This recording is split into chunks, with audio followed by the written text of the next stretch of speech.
So, hi everyone. Well, today I want to explain you the real passage in the 13th of June, which was actually meaning 13th of June, and it was reading passage two. I guess you will be happy knowing that someone explaining the reading passages who were actually which was in the real exam. I will try to speak both in English and Uzbek so you could understand the things. So, firstly, the thing that I will always do, I always look at like the types of the questions. For example, here we have headings, and I always skip the part of the headings because you have to firstly read the paragraphs, then you have to move to the questions. That's why I always mostly keep this part. I mean, I always keep it. And so next, if you look, there are this type of questions. Which two of the following statements about people suffering from confabulation are true? Okay, which two of the following statements about people? Okay, it's about the particular disease that people are suffering from, and we have to find about it. Okay, then which two of the following statements about playwrights and novelists are true? Okay, which of the two statements about playwrights and novelists are true? We're gonna find out about it also. And then we have some recapitulation and we have to find only two words in it. This guy is going to be our a keyword actually, Jonathan Aitken, I guess, former cabinet minister. Okay, when we will come to this guy, I'm gonna look to it. So firstly, let's actually read the first paragraph. Shortly before his death, Marlon Brando was working on a series of instructional videos about acting to hear cool lying for a living. On the surviving footage, Brando can be seen dispensing gnomic advice on his craft to a group of enthusiastic, if somehow somewhat bemused Hollywood stars, including Leonardo DiCaprio and Sean Penn. Brando also recorded random people from the Los Angeles street and persuaded them to improvise. The footage is said to include a memorable scene featuring two dwarves and a giant salmon. If you can lie, you act. Brando told Joel Captain, a writer for Rolling Stone, and of the few people to have viewed the footage. Are you good at lying? Asked Captain. Jesus said, Brando, I'm fabulous at it.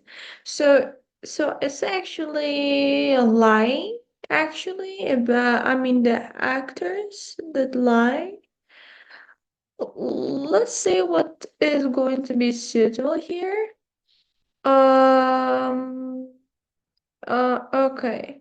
So it's not about unsuccessful, that's it. Biological beings know how to lie in an artistic way. The confabulations an example, distinction between artists and lawyers. The fine line between lawyers and artists. Uh-huh. I guess this one, the fine line between lawyers and artists. I mean, as you can see, there is a like line between the lawyers and artists. I mean, here, if you look, so this is actually about it. So, and he's actually saying, "Are you good at lying?" And that guy said, "I'm good at it." And they said that as I actually lie for a living. I mean, some people.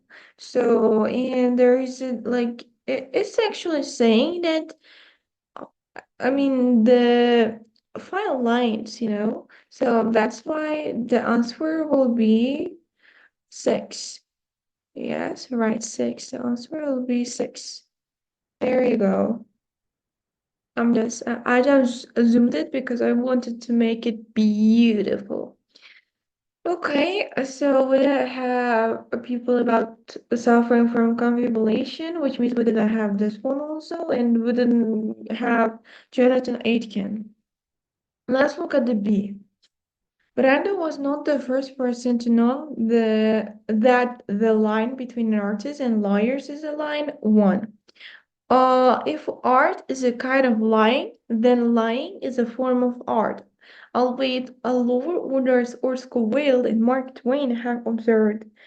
Indeed, lying and artistic storytelling spring from a common neurological root, on one that is exposed in the case of psychiatric patients who suffer from a particular kind of impairment. Most liars and artists refuse to accept the tyranny of reality. Most carefully craft stories that are worthy of belief, a skill requiring intellectual sophistication, emotional sensitivity, and physical self-control. Liars are writers, performers of their own work. Such parallels are hardly coincidental, as I discovered while researching my book online. So here you go, such parallels, and here's also. These are the hint for us. Can you imagine? I mean, a common neurological root, one that exposes in the cases of psychiatric patients who suffer from a particular kind of impairment, sorry. So, lying in artistic storytelling, actually, they are telling us that they have a kind of biological basis between lawyers and artists. As you can see, here it just obviously said here, as you can see, and what's more, here also you can say that they are telling the most lawyers and artists. I mean, these parallels are hardly coincidental, as I discovered while researching my book online. That's why I would definitely go to the second. B will be two. Yes, it is obvious, guys. This one was obvious. Okay, we didn't have any kind of confabulation and that guy. So let's move on to the C.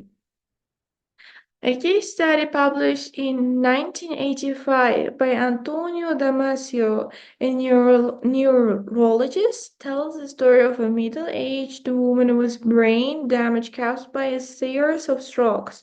She retained cognitive abilities, including coherent speech, but what she actually said wasn't unpredictable. Checking her knowledge of contemporary events, Damasio asked her about the Falklands War in the language of psychiatry. This woman was confabulating. Oh, here you go. Here we go, guys. We found it. Confabulating. Chronic confabulation is a rare type of memory problem that affects a small proportion of brain damaged people. So it is saying the meaning of the confabulation. What I mean, the what kind of disease is that, and it's actually explaining the disease.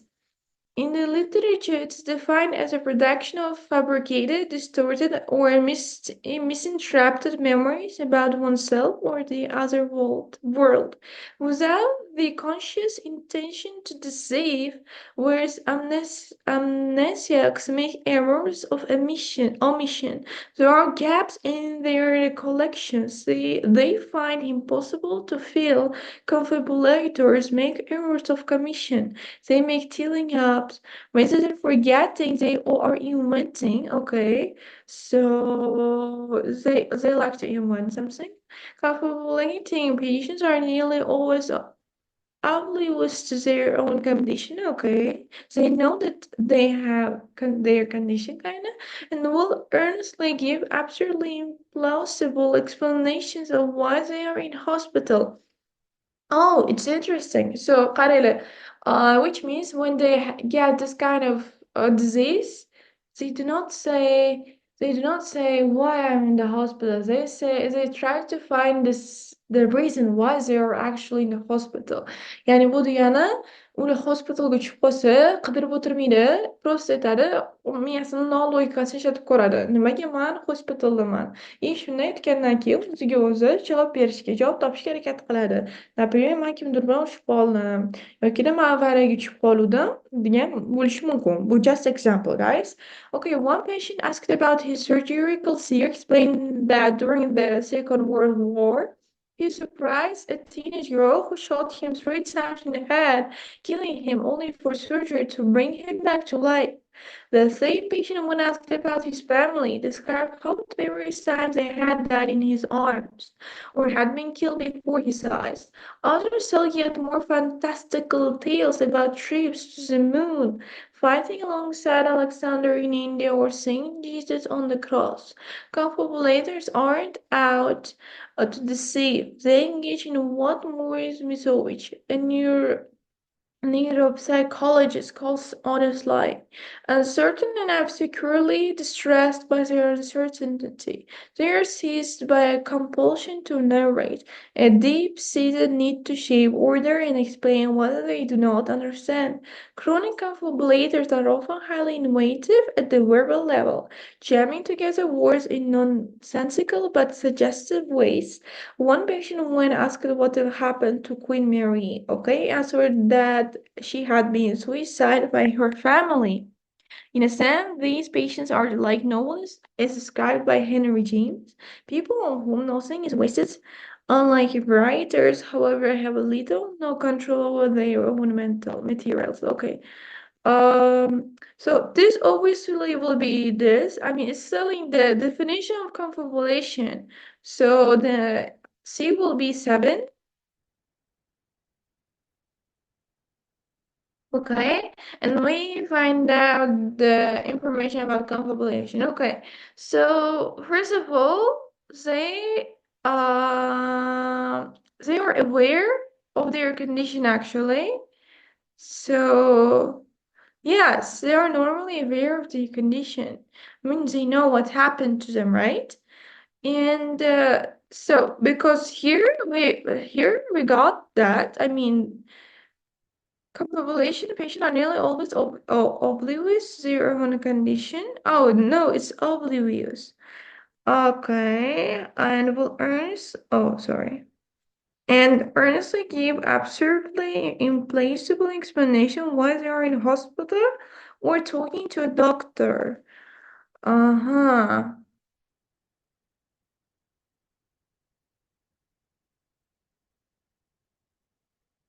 Interesting.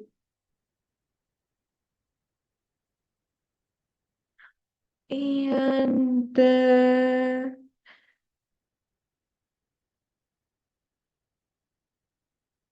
okay.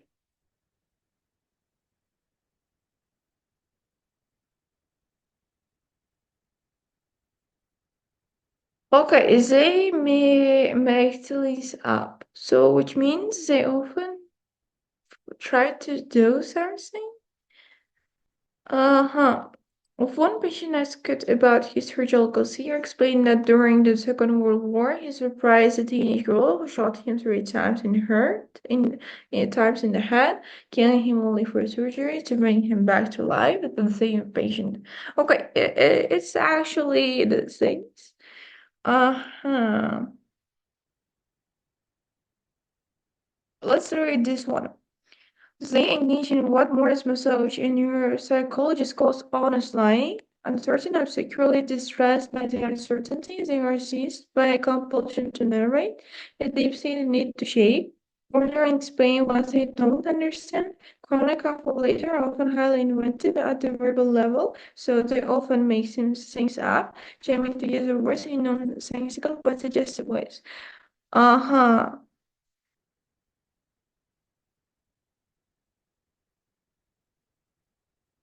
Actually, so they do not deliberately lie. So because they try to make things up and they try to lie honestly, and they lie in a condition when they kind in a, let's say, in a hospital, and they try to find the reasons why they are. So yeah, that's the thing. They do not deliberately tell a lie, and so, and they try to make up stories. Yes, they try to make up stories because here we got that. Where was it? Yes, they are often highly inventive at the verbal level. So, which means you can find it. Okay, we didn't get anything about the following statement about writers or novelists. Novelists. So let's move on to the next page, in my opinion. Okay. So now let's read the D. The wider significance of this condition is what it tells us about ourselves. Evidently, there is a gushing river of verbal creativity in the normal human mind, from which both artistic invention and lying are down. We are born storytellers, spinning narrative out of our experience and imagination, straining against the lash that keeps us tethered in reality. This is a wonderful thing. It's what gives us our ability to conceive alternative futures and different worlds, and it helps us to understand our own lives through the entertaining and stories of others. But it can lead us into trouble, particularly when we try to persuade others that our inventions are real. Most of the time, as our stories bubble up to consciousness, we exercise our careful sensors, controlling which stories we tell and to whom.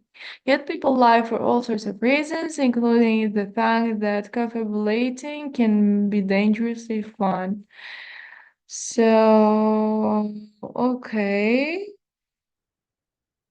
Okay, we got the three answers, guys. Actually, we got the three answers. Let me read one more time. Let me read one more time to get all of these answers. So, we are born storytellers, spinning narrative out of our experience and imagination, training against the lash that keeps us tethered to reality. This is a wonderful thing. It's what gives us our ability to conceive alternative futures and different worlds. So it actually gives future in different words, okay? And it helps us to understand our own lives through the entertaining stories of others, okay? But can lead us into trouble, particularly when we try to persuade others that our inventions are real. So it can actually make us into trouble when we try to like first someone tell someone that actually our stories are actually real. Most of the time, as our stories bubble up to consciousness, we exercise our cerebral sensors, controlling which stories we tell and to whom. Yet people lie for all of these stuffs. Okay, I got it. So many people would say that this will be the answer because I was thinking about it before, but it's mostly about four guys because it's saying confabulation exemplifiers. So yes, it was the passage was about it actually. That's why the answer will be for I yes. I believe I assume the answer will be this. And when it comes to playwright and novelist, so first of all, the A would be better, and they tell lies for the benefits of themselves. No, they have nothing to do with the truth out there. No, I guess I wouldn't even get this one. We can be misled by them if not careful. There was a kind of a saying about the trouble, getting into trouble if we force someone to believe in that, but no, because it's kind of, we can be misled. No, no, not this one. We know there are lies in the content. Um,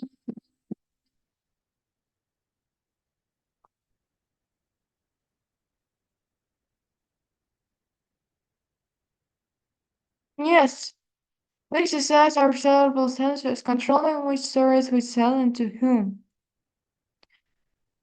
Okay.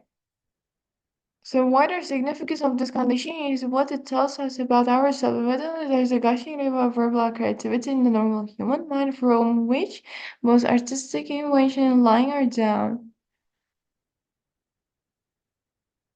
We're born storytellers, spinning narrative out of experience and imagination. Against a straining against a leash that keeps us tethered to reality, this is a wonderful thing. It is what gives us the ability to conceive of alternative futures and different worlds. And it helps us to understand our own lives through entertaining stories of others, but can lead us into trouble, particularly when we try to persuade others. Uh-huh. So, to be honest, guys, I'm not sure about it. I don't want to lie to you, but I'm not really sure about it. So I'm gonna make this one E, but I'm not sure about it, guys. You can check it up if you want, trying to do it yourself at home. By the way, I'm gonna send this reading passage to my Telegram channel. Uh-huh. Okay. During a now famous libel case in 1996, oh, there is a Jonathan Anatikin, okay, a former cabinet minister who recounted a tale to illustrate the horrors he endured after a national newspaper tainted his name. Let's check this one now. Samson accused Jonathan Anatikin, a former cabinet minister, who was selling and buying with someone. Okay, so the during a now famous football case in 1996, Jonathan Hayden, a former cabinet minister, countered tale to illustrate the horrors and hinders after a national newspaper tainted. Oh, national newspaper. Yeah. The answer for the 21 is going to be national newspaper. Yeah. Okay. And he buy and sell with someone. We have to find who was who. The case, which stretched on for more than 2 years, involved a series of claims made by Gordon about Al-Awtiki's relationship with Saudi arms dealers, including meeting he allegedly held with them on a trip to Paris while he was a government minister. Uh-huh.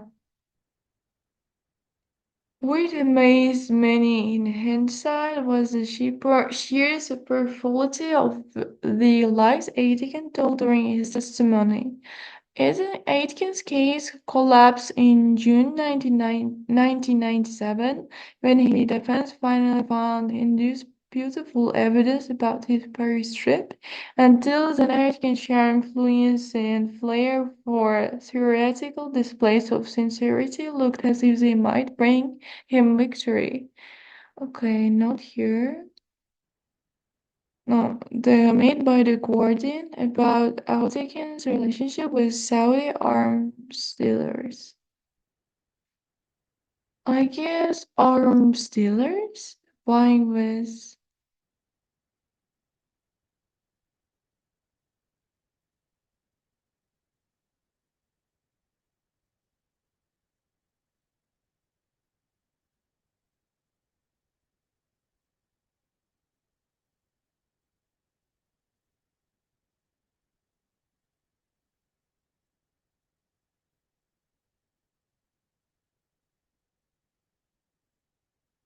Yeah, I guess, guys, this one is arms dealers.